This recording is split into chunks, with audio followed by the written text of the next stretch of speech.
Power, दुनिया की सबसे बड़ी करेंसी।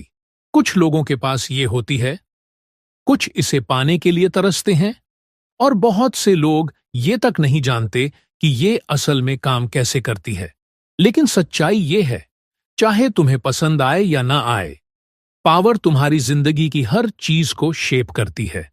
तुम्हारा करियर, तुम्हारे संबंध, यहां तक कि लोग तुम्हारे साथ कैसा बिहेव करते हैं। और यही द 48 लॉज ऑफ पावर तुम्हें सिखाती है। ये स्ट्रैटेजी, इन्फ्लुएंस और कंट्रोल पर एक मास्टर क्लास है, जिसे वर्ल्ड लीडर्स, सीईओज और नेगोशिएटर्स ने अपनी फील्ड को डोमिनेट करने के लिए इस्तेमाल किया है। लेकिन यहां सबसे शॉकिंग बात यह है, तुम या तो पावर का गेम खेल रहे हो, या फिर उन लोगों के हाथों में खेल रहे हो जो इसे तुमसे बेहतर समझते हैं। इस वीडियो में तुम इस किताब की 10 सबसे पावरफुल लॉज सीखोगे। ऐसी लॉज जो तुम्हें ज्यादा स्मार्ट, ज्यादा रिस्पेक्टेड और इम्पॉसिबल टू मैनिपुलेट बना देंगी। इन्हें इग्नोर किया तो तुम हमेशा कमजोर और दूसरों के कंट्रोल में रहोगे। लेकिन अगर तुम इन्हें सीख गए तो तुम्हारे पास अपनी किस्मत को खुद शेप करने की ताकत होगी। वीडियो को आखिर तक जरूर देखो, क्योंकि एक बार तुमने इन लॉज को समझ लिया तो तुम्हारी नजर से दुनिया कभी पहले जैसी नहीं दिखेगी। Number 1 point, never outshine the master. सोचो, तुम ऑफिस में एंटर करते हो, एनर्जी, आइडियाज और कॉन्फिडेंस से भरे हुए। तुम सबसे अच्छा परफॉर्म करते हो, यहां तक कि अपने बॉस से भी बेहतर।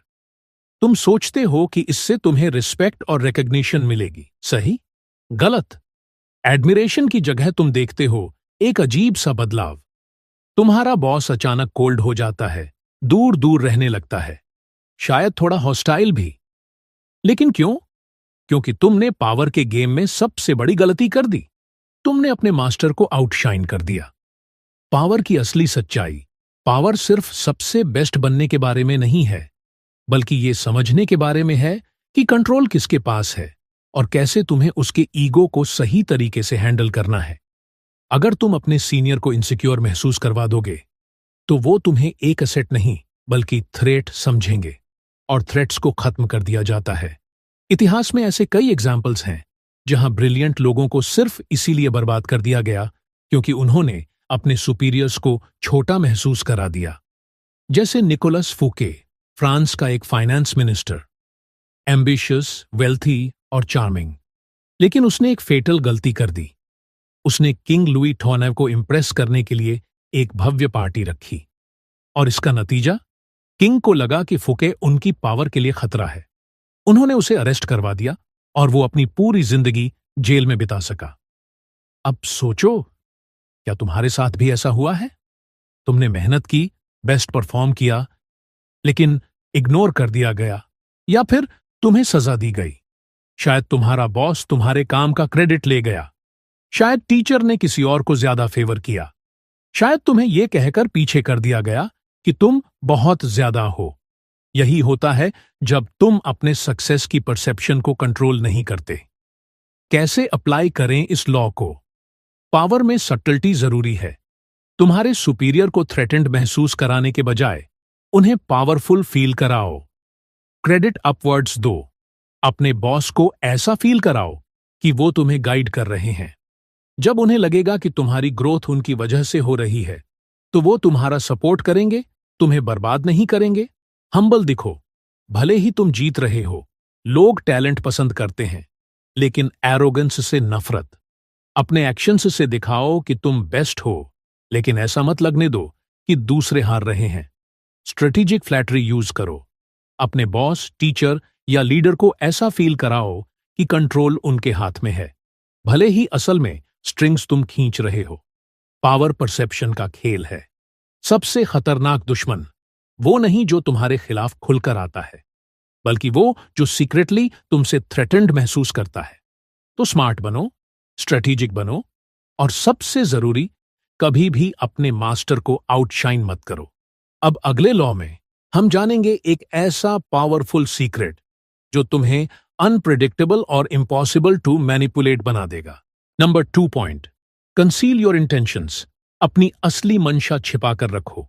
सोचो, अगर मैं तुमसे कहूं कि इतिहास के सबसे पावरफुल लोग कभी अपनी सच्ची मंशा जाहिर ही नहीं करते थे। वो मुस्कुराते थे, सहमति में सिर हिलाते थे, लेकिन अंदर से 10 कदम आगे की सोच रखते थे। अगर तुम सोचते हो कि ईमानदारी का मतलब है सब कुछ खुलकर बता देना, तो तुम खुद को हार के लिए तैयार कर रहे हो। जैसे ही लोग तुम्हारी प्लानिंग समझ जाते हैं, वो तुम्हें प्रिडिक्ट कर सकते हैं, और अगर कोई तुम्हें प्रिडिक्ट कर सकता है, तो वो तुम्हें कंट्रोल भी कर सकता है। इसीलिए सबसे स्मार्ट लीडर्स, स्ट्रैटेजिस्ट्स और नेगोशिएटर्स हमेशा इस रूल को फॉलो करते हैं। अपनी इंटेंशंस को छिपा कर रखो। क्यों काम करता है ये लॉ? ह्यूमंस नेचर से ही सस्पिशियस होते हैं। जैसे ही किसी को लगता है कि तुम कुछ चाहते हो, चाहे वो पावर हो, पैसा हो, इन्फ्लुएंस हो या प्यार हो, वो तुम्हारे मूव्स को एनालाइज करने लगते हैं, अपने बचाव की तैयारी करने लगते हैं, और कई बार तुम्हें सैबोटाज भी कर देते हैं।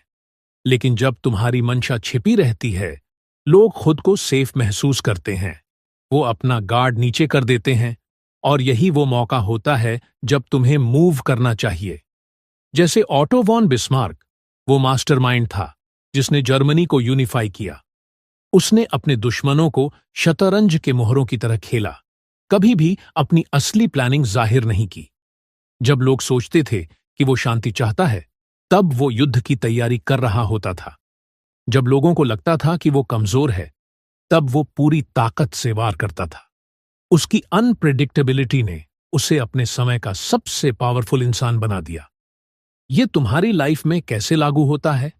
सोचो, क्या तुम्हारे साथ कभी ऐसा हुआ है कि तुमने किसी से अपने गोल्स शेयर किए और उसने तुम्हारा आइडिया चुरा लिया, तुम्हारी सफलता को रोकने की कोशिश की, या फिर खुद तुम्हारी ही कंपटीशन में कूद गया? यही होता है जब लोग तुम्हारी अगली चाल को देख लेते हैं। वो या तो तुम्हें रोक देंगे या फिर तुमसे पहले पहुंचने की कोशिश करेंगे। तो इस लॉ को अपने फायदे के लिए कैसे इस्तेमाल करें? अपनी एम्बिशंस को वेग रखो। हर किसी को अपना अगला कदम बताने की जरूरत नहीं होती। अपने एक्शंस को बोलने दो। जितना कम लोग जानेंगे, उतना ही वो तुम्हें अंडर एस्टिमेट करेंगे। मिक्स्ड सिग्नल्स भेजो। लोगों को गेस करने दो। अगर उन्हें लगता है कि उन्होंने तुम्हें समझ लिया है, तो अचानक कुछ ऐसा करो जिसकी उन्होंने उम्मीद ही न की हो। कंफ्यूजन तुम्हें कंट्रोल में रखेगी। मिसडायरेक्शन की कला सीखो। कई बार अपनी असली प्लानिंग छिपाने का सबसे अच्छा तरीका यह होता है कि लोगों का ध्यान किसी और चीज पर लगा दो। एक डिस्ट्रैक्शन क्रिएट करो जब तक कि तुम चुपचाप अपने असली गोल पर काम कर रहे हो। सबसे बड़ा पावर मूव यही है कि लोगों को यह लगने दो कि उन्होंने तुम्हें समझ लिया है, लेकिन असल में तुम हमेशा 3 कदम आगे रहो। इस दुनिया में जहां हर कोई तुम्हें देख रहा है, सबसे स्मार्ट स्ट्रैटेजी यही है कि अपने कार्ड्स को छिपा कर रखो। अगले लॉ में हम जानेंगे कि कैसे कम बोलना तुम्हें और भी ज्यादा पावरफुल बना सकता है, और क्यों साइलेंस तुम्हारा सबसे बड़ा हथियार है। Stay with me. Number 3 point, always say less than necessary. जरूरत से ज्यादा मत बोलो। क्या तुमने कभी नोटिस किया है कि कमरे में सबसे पावरफुल इंसान अक्सर सबसे कम बोलता है? वो हर खामोशी को भरने की कोशिश नहीं करता, वो खुद को बेवजह एक्सप्लेन नहीं करता, और वो कभी जरूरत से ज्यादा नहीं बोलता। क्योंकि जितना ज्यादा तुम बोलोगे, उतना ज्यादा तुम एक्सपोज हो जाओगे। तुम्हारी कमजोरियां, तुम्हारी भावनाएं, तुम्हारी असली मंशा। और एक बार जब लोग तुम्हें समझ जाते हैं, तो वो तुम्हारे ही शब्दों का इस्तेमाल तुम्हारे खिलाफ कर सकते हैं। लेकिन जब तुम कम बोलते हो, तो तुम एक रहस्य बन जाते हो। तुम्हारी अथॉरिटी बढ़ जाती है और तुम खुद को कंट्रोल में रखते हो। क्यों काम करता है ये लॉ? साइलेंस एक पावर है। ये लोगों को नर्वस बना देता है, उनकी जिज्ञासा बढ़ा देता है, और उन्हें खुद ही खाली जगह भरने पर मजबूर कर देता है। जब तुम कम बोलते हो, लोग अपने हिसाब से तुम्हारे बारे में धारणाएं बनाने लगते हैं। उन्हें लगता है कि तुम ज्यादा समझदार हो, ज्यादा ताकतवर हो, या फिर तुम्हारे पास कोई ऐसी जानकारी है जो उनके पास नहीं है। नेपोलियन बोनापार्ट को ही देख लो, इतिहास का सबसे महान सैन्य रणनीतिकार। जब उसके सलाहकार बहुत ज्यादा बोलते थे, तो वो सिर्फ एक ठंडी निगाह से जवाब देता था। नतीजा? दुश्मन उससे डरते थे, उसके साथ ही उसका सम्मान करते थे, और उसकी खामोशी ने उसे इतना रहस्यमयी बना दिया कि लोग उसकी हर चाल पर शक करने लगे। अब अपनी लाइफ के बारे में सोचो, क्या तुमने कभी किसी मीटिंग में जरूरत से ज्यादा बोल दिया और बाद में पछताए? क्या कभी तुमने बातों बातों में खुद को मुश्किल में डाल लिया? यही होता है जब तुम अपने शब्दों पर कंट्रोल नहीं रखते। तो इस लॉ को कैसे अप्लाई करें? बोलने से पहले एक पल रुको। जब कोई तुमसे सवाल पूछे तो तुरंत जवाब देने की बजाय थोड़ा रुको। यह तुम्हें ज्यादा सोचने समझने वाला और आत्मविश्वासी दिखाएगा। पहले दूसरों को बोलने दो। जितना ज्यादा लोग बोलेंगे, उतनी ज्यादा जानकारी तुम इकट्ठा कर सकते हो। पावर वाले लोग सुनते ज्यादा हैं, बोलते कम। छोटे लेकिन इंपैक्टफुल वाक्य बोलो। जब बोलो तो कम लेकिन दमदार बात कहो। एक सही वक्त पर बोला गया वाक्य एक लंबे भाषण से ज्यादा असरदार होता है। इस शोर से भरी दुनिया में असली ताकत उन लोगों के पास होती है जो खामोशी को अपना हथियार बना लेते हैं। कम बोलो, कुछ जाहिर मत करो, और दूसरों को यह सोचने दो कि तुम असल में क्या सोच रहे हो। अगले लॉ में हम जानेंगे कि कैसे अपनी रेप्यूटेशन को किसी भी कीमत पर बचाना जरूरी है, क्योंकि एक बार वो गई तो पावर भी चली जाएगी। Stay with me. Number 4 point, reputation ही सब कुछ है। इसे अपनी जान की तरह बचाओ। रेप्यूटेशन ही असली ताकत है। यही तय करता है कि लोग तुम्हें कैसे ट्रीट करेंगे, तुम्हें कौन से मौके मिलेंगे और तुम्हारे पास कितनी पावर होगी। एक अच्छी रेप्यूटेशन बिना एक शब्द बोले भी लोगों से रिस्पेक्ट दिला सकती है, लेकिन एक बुरी रेप्यूटेशन तुम्हें पूरी तरह बर्बाद कर सकती है, चाहे तुम कितने भी टैलेंटेड या इंटेलिजेंट क्यों ना हो। इतिहास से सबक लो। इतिहास में बार बार यह साबित हुआ है। जूलियस सीजर को ही देख लो। उसकी रेप्यूटेशन एक फियरलेस और स्ट्रेटेजिक लीडर की थी, जिससे उसके दुश्मन भी उसका सम्मान करते थे। लेकिन जैसे ही उसकी रेप्यूटेशन पर सवाल उठे, उसे धोखा मिला और उसकी हत्या कर दी गई। अब अपनी लाइफ के बारे में सोचो। क्या तुमने कभी किसी को सिर्फ एक गलती की वजह से सब कुछ खोते हुए देखा है? एक बिजनेसमैन जो एक स्कैंडल में फंसकर बर्बाद हो गया, एक पॉलिटिशियन जिसकी पूरी करियर एक रात में खत्म हो गई, या कोई दोस्त जिसने एक गलत फैसला लिया और उसकी ट्रस्ट हमेशा के लिए टूट गई। यही रेप्यूटेशन की सच्चाई है।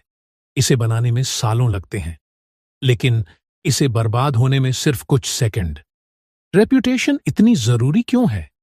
ये तुम्हें हमलों से बचाती है। एक मजबूत रेप्यूटेशन वाले इंसान पर हमला करने से पहले लोग सोचते हैं। अगर तुम पावरफुल, कॉम्पिटेंट और ट्रस्टवर्दी दिखते हो, तो तुम्हारे दुश्मन तुमसे टकराने से डरेंगे। ये तुम्हारे लिए नए मौके लाती है। लोग उन्हीं के साथ काम करना चाहते हैं जिनकी रेप्यूटेशन सॉलिड होती है। अगर तुम रिलायबल, स्किल्ड और रिस्पेक्टेड माने जाते हो, तो तुम्हारे लिए नए दरवाजे खुलेंगे। ये तुम्हें इन्फ्लुएंस देती है। जितना ज्यादा लोग तुम्हारा सम्मान करेंगे, उतना ही आसान होगा तुम्हारे लिए उन्हें परसुएड करना, नेगोशिएट करना और लीड करना। इस लॉ को कैसे अप्लाई करें? अपने नैरेटिव को कंट्रोल करो। कभी दूसरों को यह मत तय करने दो कि तुम कौन हो। लोग तुम्हें कैसे देखते हैं, ये तुम्हारी बातों, तुम्हारे एक्शंस और यहां तक कि तुम्हारे बारे में चल रही अफवाहों पर भी निर्भर करता है। अपनी रेप्यूटेशन को बचाने के लिए डटे रहो। अगर कोई तुम्हारे बारे में झूठ फैलाए या तुम्हारी रेप्यूटेशन को नुकसान पहुंचाए, तो चुप मत बैठो। साइलेंस कई बार खतरनाक हो सकता है। गलत जानकारी को जल्दी से सही करो। सही लोगों के साथ रहो। तुम्हारी रेप्यूटेशन तुम्हारी कंपनी से तय होती है। अगर तुम रिस्पेक्टेड और सक्सेसफुल लोगों के साथ रहोगे, तो तुम्हारी रेप्यूटेशन भी वैसी ही बनेगी। तुम्हारी रेप्यूटेशन एक आर्मर की तरह है। ये तुम्हें बचाती है, तुम्हें ताकत देती है और तुम्हें अनटचेबल बना सकती है। लेकिन अगर इसमें हल्की सी भी दरार आई, तो ये तुम्हारी सबसे बड़ी कमजोरी बन सकती है। अगले लॉ में हम उस सबसे खतरनाक गलती के बारे में बात करेंगे जो ज्यादातर लोग करते हैं, गलत इंसानों पर भरोसा करना। Stay with me. Number 5 point, ध्यान आकर्षित करो। किसी भी कीमत पर इस दुनिया में जहां हर कोई नोटिस होने के लिए लड़ रहा है, वहां अदृश्य होना सबसे बड़ी हार है। पावर उन्हीं के पास होती है जिन्हें देखा, सुना और याद किया जाता है। अगर लोग तुम्हें जानते ही नहीं, तो तुम उनके लिए एग्जिस्ट ही नहीं करते। इतिहास के सबसे शक्तिशाली लोग इस लॉ को जानते थे। सोचो, Napoleon, Gandhi, Steve Jobs, Elon Musk, इन सभी ने इस लॉ को मास्टर किया था। इन्होंने कभी भी खुद को पब्लिक की नजरों से गायब नहीं होने दिया, चाहे वो अपने जीनियस आइडियाज से हो, विवादों से हो या शेयर बोल्डनेस से हो। लोग वही फॉलो करते हैं जो उन्हें दिखता है। अगर तुम विजिबल हो तो तुम अपनी कहानी खुद लिखते हो, लेकिन अगर तुम गायब हो तो कोई और तुम्हारी जगह ले लेगा। ध्यान से इन्फ्लुएंस पैदा होता है। जितने ज्यादा लोग तुम्हें जानते हैं, उतना ही वो तुम्हारी बातें सुनेंगे। और इन्फ्लुएंस ही असली पावर है। बुरी पब्लिसिटी भी फायदेमंद हो सकती है। आज की दुनिया में विवाद भी तुम्हें ताकतवर बना सकता है। लोग उसी से डरते हैं जिसे वो इग्नोर नहीं कर सकते। पीटी बार्नम की पावरफुल स्ट्रेटजी। पीटी बार्नम इतिहास का सबसे बड़ा शोमैन। उसे फर्क नहीं पड़ता था कि लोग उसे पसंद करते हैं या नफरत। बस वो इतना तय कर लेता था कि लोग हमेशा उसके बारे में बात करें। उसने अजीबोगरीब स्टंट किए, खुद के बारे में पागलपन भरी अफवाहें फैलाईं, हर हेडलाइन में अपनी जगह बनाई, और नतीजा, वो दुनिया का सबसे सफल एंटरटेनर बन गया। इस लॉ को अपनी लाइफ में कैसे अप्लाई करें? बोल्ड बनो, यादगार बनो, भीड़ में घुल मत जाओ। अगर पावर चाहिए तो लोगों को नोटिस करने दो कि तुम एग्जिस्ट करते हो। अपनी कहानी खुद लिखो। अगर तुम अपनी रेप्यूटेशन खुद नहीं बनाओगे तो कोई और उसे बना देगा। तय करो कि लोग तुम्हें किस रूप में देखें। विवाद को अपने फेवर में यूज करो, डिबेट से मत डरो। अगर लोग तुमसे सहमत नहीं भी हैं, तो भी कम से कम वो तुम्हारे बारे में बात तो कर रहे हैं। सफल लोग कभी भी भीड़ में खोते नहीं हैं। वो चर्चा का हिस्सा होते हैं, हेडलाइंस बनते हैं और लोगों के दिमाग में जगह बना लेते हैं। दुनिया उन्हीं को इनाम देती है जो देखने की हिम्मत रखते हैं। अगले लॉ में हम उस सबसे खतरनाक गलती के बारे में बात करेंगे। गलत लोगों पर भरोसा करना तुम्हें सब कुछ गंवा सकता है। Stay with me. Number 6 point. दूसरों से काम करवाओ, लेकिन क्रेडिट हमेशा खुद लो। इतिहास के सबसे ताकतवर लोगों में एक चीज कॉमन थी। उन्होंने कभी सारा काम खुद नहीं किया, बल्कि उन्होंने दूसरों की प्रतिभा, समय और मेहनत का इस्तेमाल किया और खुद को मास्टरमाइंड साबित किया। सबसे सफल लोग इसे कैसे अपनाते हैं? अपने आसपास देखो। बिजनेस, राजनीति और एंटरटेनमेंट की दुनिया के सबसे बड़े नाम हमेशा दूसरों के कंधों पर खड़े रहे हैं। स्टीव जॉब्स ने हर एप्पल प्रोडक्ट खुद नहीं बनाया। बिल गेट्स ने माइक्रोसॉफ्ट का हर कोड खुद नहीं लिखा। लेकिन फिर भी इतिहास सिर्फ इन्हीं के नाम याद रखता है। क्यों? क्योंकि उन्होंने इस लॉ को समझा। दूसरों से मेहनत करवाओ, लेकिन दुनिया के सामने खुद को हीरो दिखाओ। यह क्यों काम करता है? यह तुम्हारी ताकत को कई गुना बढ़ा देता है। तुम्हारी एनर्जी और टाइम लिमिटेड है। अगर तुम सिर्फ खुद पर निर्भर रहोगे तो जल्दी ही थक जाओगे। लेकिन अगर तुम दूसरों की मेहनत का सही इस्तेमाल करोगे तो तुम्हारा इन्फ्लुएंस कई गुना बढ़ जाएगा। तुम अनमोल दिखते हो। लोग उन्हीं लीडर्स का सम्मान करते हैं जो सबसे स्मार्ट और सफल दिखते हैं, भले ही वो आइडिया किसी और का हो। तुम्हारा समय बचता है। टाइम दुनिया की सबसे कीमती चीज है। जब दूसरों से काम करवाया जा सकता है तो खुद सब कुछ करने में समय क्यों बर्बाद करना? थॉमस एडिसन का सीक्रेट। थॉमस एडिसन दुनिया का सबसे महान इन्वेंटर कहा जाता है, लेकिन सच्चाई यह है उसने खुद हर चीज का आविष्कार नहीं किया। उसके पास एक पूरी टीम थी जो उसके लिए काम करती थी। लेकिन इतिहास ने सिर्फ एडिसन का नाम याद रखा। क्यों? क्योंकि एडिसन ने क्रेडिट लेना सीखा था और स्पॉटलाइट पर कब्जा कर लिया। इस लॉ को अपनी लाइफ में कैसे अप्लाई करें? स्मार्टली डेलीगेट करो। टैलेंटेड लोगों को खोजो, उन्हें काम करने दो, लेकिन यह तय करो कि लाइमलाइट तुम्हारे पास ही रहे। खुद को लीडर की तरह पेश करो। अगर कोई और शानदार आइडिया लाता है तो उसे प्रेजेंट करने वाले तुम बनो। थोड़ा बहुत क्रेडिट दो, लेकिन ज्यादा नहीं। अगर तुम पूरी तरह से दूसरों को अनदेखा करोगे तो वे तुम्हारे खिलाफ हो सकते हैं।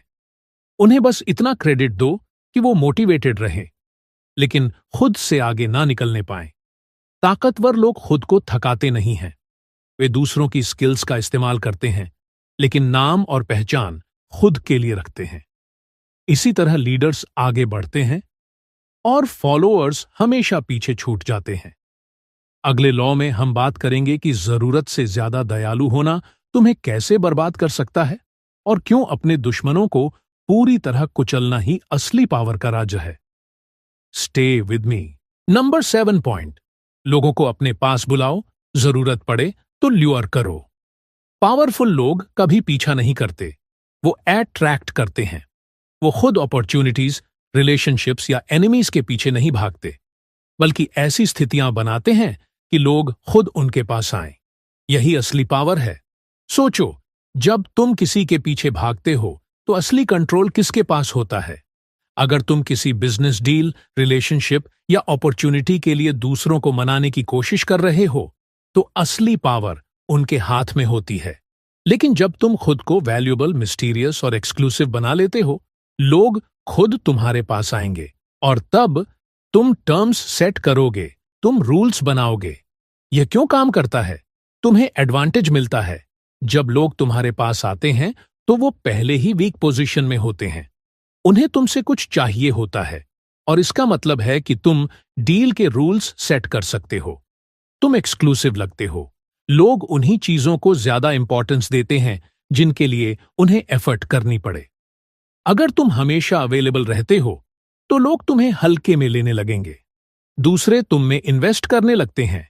जब कोई तुम्हारी फ्रेंडशिप, ट्रस्ट या बिजनेस को जीतने के लिए एफर्ट करता है तो वो इमोशनली इन्वेस्टेड हो जाता है और ऐसे लोगों को कंट्रोल करना आसान हो जाता है। गेंगिस खान की स्ट्रैटेजी। गेंगिस खान हिस्ट्री के सबसे बड़े कॉन्करर्स में से एक। क्या उसने खुद जाकर दूसरों से फ्रेंडशिप या अलायंस मांगा था? कभी नहीं। उसने फियर, पावर और मिस्ट्री का ऐसा माहौल बनाया कि किंग्स और रूलर्स खुद उसके पास झुके। वो अपने एनिमीज को ह्यूमिलिएट करने के लिए उन्हें अपने दरबार में बुलाता था और वहां अपनी टर्म्स पर डील करता था।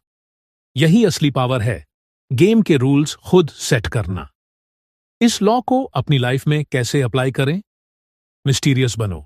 हमेशा अपनी प्लान्स या अवेलेबिलिटी को खुलकर मत बताओ। लोगों को गेस करने दो कि तुम क्या चाहते हो। स्मार्ट बेट दो, नॉलेज, कनेक्शंस या रिसोर्सेज का ऑफर दो, लेकिन इसे आसानी से मत दो। लोग उन्हीं चीजों की वैल्यू करते हैं जो आसानी से नहीं मिलती। नहीं कहना सीखो। जो लोग आसानी से मिलते हैं उनकी वैल्यू कम हो जाती है। अगर तुम सिलेक्टिव बनोगे तो लोग तुम्हें ज्यादा इंपॉर्टेंस देंगे। पावरफुल लोग कभी भी अटेंशन, डील्स या रिलेशनशिप्स के लिए डेस्परेट नहीं दिखते। वे पेशेंस, स्ट्रैटेजी और ल्यूर का सही इस्तेमाल करके लोगों को अपनी तरफ खींचते हैं और खुद को एब्सोल्यूट कंट्रोल में रखते हैं। नेक्स्ट लॉ में हम बात करेंगे कि तुम्हारे एनिमीज को कभी हाफ डिफीटेड नहीं छोड़ना चाहिए और क्यों तुम्हें उन्हें पूरी तरह फिनिश करना सीखना होगा। Stay with me. Number 8 point, अपने दुश्मन को पूरी तरह खत्म करो। हाफ मेजर्स सबसे बड़ा खतरा है। अगर तुम हमला करने का फैसला कर चुके हो तो दुश्मन को पूरी तरह खत्म करना ही एकमात्र रास्ता है। अगर तुमने उसे थोड़ी भी पावर के साथ जिंदा छोड़ दिया तो वो और ज्यादा स्ट्रांग, ज्यादा गुस्से में और तुम्हें खत्म करने के लिए पूरी ताकत से लौटेगा।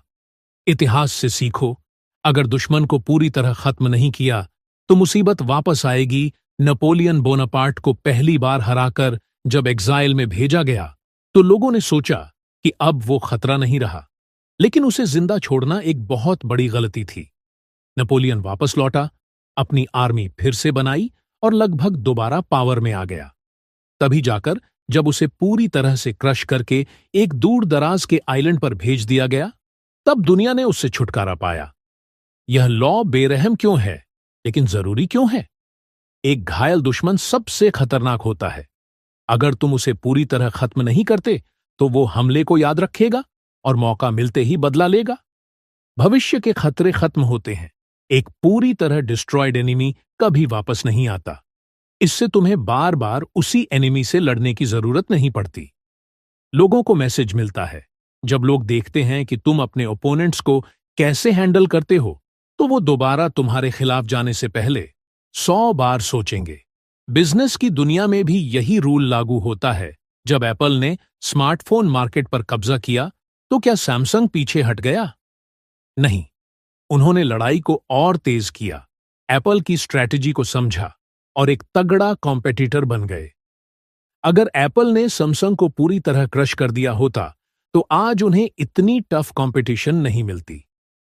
इस लॉ को अपनी लाइफ में कैसे अप्लाई करें? सीरियस थ्रेट्स को कभी दूसरा मौका मत दो। अगर कोई तुम्हें गिराने की कोशिश करता है, तो सिर्फ बचाव मत करो, उसकी ताकत को पूरी तरह खत्म कर दो, ताकि वो दोबारा हमला करने लायक ही ना बचे। स्ट्रेटेजी से सोचो, इमोशन से नहीं। क्रशिंग एन एनिमी बदले की बात नहीं है। ये सिर्फ ये सुनिश्चित करने के लिए है कि तुम्हारी ताकत को कोई दोबारा चुनौती न दे पाए। उनकी वापसी के रास्ते बंद कर दो। अगर कोई कंपेटिटर, राइवल या ओपोनेंट गिरता है, तो ये सुनिश्चित करो कि वो दोबारा खड़े ना हो सकें। पावर दयालु होने के बारे में नहीं है, ये स्मार्ट होने के बारे में है। अगर तुम दुश्मन को जिंदा छोड़ते हो, तो समझ लो कि तुमने उसके बदले का इंतजाम खुद ही कर दिया है। अगर वॉर करो, तो इतना ताकतवर कि वो दोबारा खड़े ना हो सकें। नेक्स्ट लॉ में हम बात करेंगे एक और घातक स्ट्रेटेजी के बारे में, कैसे लोगों को कंट्रोल किया जाए बिना उन्हें एहसास होने दिए। Stay with me. Number 9 point, दूसरों को डर में रखो, खुद को अनप्रेडिक्टेबल बनाओ। अगर लोग तुम्हारे अगले कदम को पहले से समझ सकते हैं, तो तुम्हें हराना उनके लिए आसान हो जाएगा। लेकिन अगर तुम अनप्रेडिक्टेबल हो, तो लोग हमेशा डर और कंफ्यूजन में रहेंगे, और यही असली पावर है। Mike Tyson effect. डर सिर्फ ताकत से नहीं, अनप्रेडिक्टेबिलिटी से भी आता है। माइक टायसन सिर्फ अपनी पंचिंग पावर की वजह से खतरनाक नहीं था, बल्कि उसकी पागलपन भरी अनप्रेडिक्टेबिलिटी उसे और भी खतरनाक बनाती थी।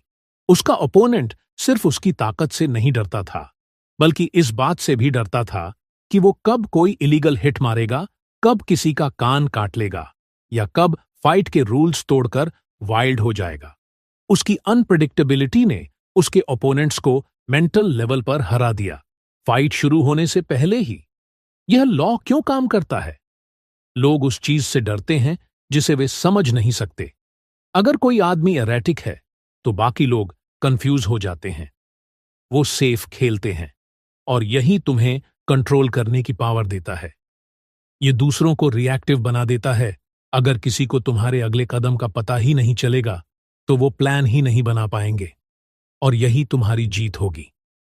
ये तुम्हें पावरफुल और मिस्टीरियस बनाता है। अनप्रिडिक्टेबल लोग दूसरों की नजर में बड़े, खास और रिस्पेक्टेबल लगते हैं। इतिहास में सबसे पावरफुल लोग इसी रूल को फॉलो करते हैं। विंस्टन चर्चिल ने वर्ल्ड वॉर 2 में नाजीज को गेस नहीं करने दिया कि अगला हमला कब और कैसे होगा। इलॉन मस्क कभी अचानक ट्वीट करके मार्केट को हिला देता है, जिससे कॉम्पिटिटर्स परेशान हो जाते हैं। व्लादिमीर पुतिन अपनी पॉलिटिक्स में अनप्रेडिक्टेबिलिटी का पूरा यूज करता है, जिससे दुनिया हमेशा सोचती रह जाती है कि उसका अगला कदम क्या होगा। इस लॉ को अपनी लाइफ में कैसे अप्लाई करें? पैटर्न्स तोड़ो। अगर लोग तुम्हें समझ जाते हैं, तो वो तुम्हें मैनिपुलेट कर सकते हैं। कभी कभी चीजों को अनएक्सपेक्टेड तरीके से करो। जरूरत पड़ने पर जानबूझकर एरेटिक बनो। कभी कभी सरप्राइज करो, कंफ्यूज करो, और ओपोनेंट्स को सोचने पर मजबूर कर दो।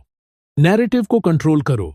अगर लोगों को तुम्हारे थॉट्स और मूव्स का आइडिया नहीं होगा, तो वो हमेशा तुम्हारे नेक्स्ट मूव से डरे रहेंगे। पावरफुल लोग कभी भी दूसरों को अपने माइंडसेट का पूरा अंदाजा नहीं लगाने देते। अगर लोग तुम्हें प्रिडिक्ट कर सकते हैं, तो तुम अपनी पावर खो चुके हो। उन्हें कंफ्यूज रखो, गेसिंग मोड में रखो, और गेम को कंट्रोल करो। नेक्स्ट लॉ में हम बात करेंगे एक अल्टीमेट पावर मूव के बारे में, क्यों कई बार पीछे हट जाना ही सबसे बड़ा हथियार होता है। Stay with me. Number 10 point, खुद को दूर रखो ताकि लोग तुम्हारी रिस्पेक्ट करें और तुम्हें मिस करें।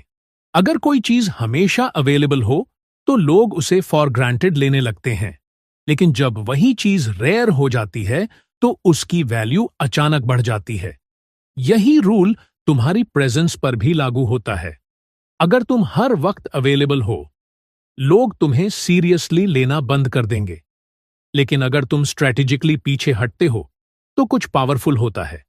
लोग तुम्हें याद करने लगते हैं, तुम्हारी कमी महसूस करने लगते हैं और तुम्हें ज्यादा रिस्पेक्ट देने लगते हैं। यह लॉ क्यों काम करता है? स्केर्सिटी डिमांड बढ़ाती है। जो चीज रेयर होती है, उसकी वैल्यू बढ़ जाती है। यही वजह है कि डायमंड्स, वीआईपी इवेंट्स और लग्जरी ब्रांड्स एक्सक्लूसिविटी का यूज करते हैं। डिस्टेंस रिस्पेक्ट बढ़ाता है। जब तुम हर वक्त अवेलेबल रहते हो, लोग तुम्हें सीरियसली नहीं लेते। लेकिन जब तुम पीछे हटते हो, वही लोग तुम्हारी बातों को ज्यादा ध्यान से सुनने लगते हैं। तुम्हारी प्रेजेंस एक इवेंट बन जाती है। अगर तुम हर वक्त दिखते हो, तो तुम ऑर्डिनरी लगने लगते हो। लेकिन जब तुम थोड़े समय के लिए गायब हो जाते हो और फिर रिटर्न करते हो, तो तुम्हारी प्रेजेंस पावरफुल बन जाती है। यह लॉ सेलिब्रिटीज और लीडर्स कैसे यूज करते हैं? बड़े सेलिब्रिटीज अचानक कुछ समय के लिए गायब हो जाते हैं और फिर ग्रैंड कमबैक करते हैं, जिससे वो हेडलाइंस में आ जाते हैं। पावरफुल लीडर्स हर समय खुद को एक्सप्लेन नहीं करते। वो मिस्टीरियस बने रहते हैं, जिससे उनकी प्रेजेंस ज्यादा इंपैक्टफुल लगती है। स्टीव जॉब्स जब एप्पल से बाहर हुए, तो लोग भूलने लगे। लेकिन जब वो वापस आए, तो पूरी दुनिया ने उन्हें और भी बड़े विजनरी की तरह देखा। इस लॉ को अपनी लाइफ में कैसे अप्लाई करें? हर वक्त अवेलेबल मत रहो। लोगों को तुम्हारी वैल्यू समझने दो। नो बोलना सीखो। लोगों को तुम्हें मिस करने दो। चाहे बिजनेस हो, रिलेशनशिप्स हो या लीडरशिप। कभी कभी पीछे हटने से लोग तुम्हारी इंपॉर्टेंस को महसूस करने लगते हैं। जब वापस आओ, तो स्ट्रॉन्गर बनकर आओ। अगर तुम एब्सेंस के बाद वापस आते हो, तो अपने साथ कुछ नया लेकर आओ, ताकि तुम्हारा रिटर्न ऑर्डिनरी ना लगे, बल्कि एक पावरफुल इवेंट बने। पावर सिर्फ हर वक्त एक्शन लेने में नहीं है, बल्कि सही मोमेंट पर पीछे हटने में भी है। सबसे रिस्पेक्टेबल और इन्फ्लुएंशियल लोग अटेंशन के पीछे नहीं भागते, बल्कि वो लोगों को अपनी प्रेजेंस के लिए तरसाते हैं। ये थे द 48 लॉज ऑफ पावर के 10 सबसे पावरफुल रूल्स। अगर तुम स्ट्रैटेजी, इन्फ्लुएंस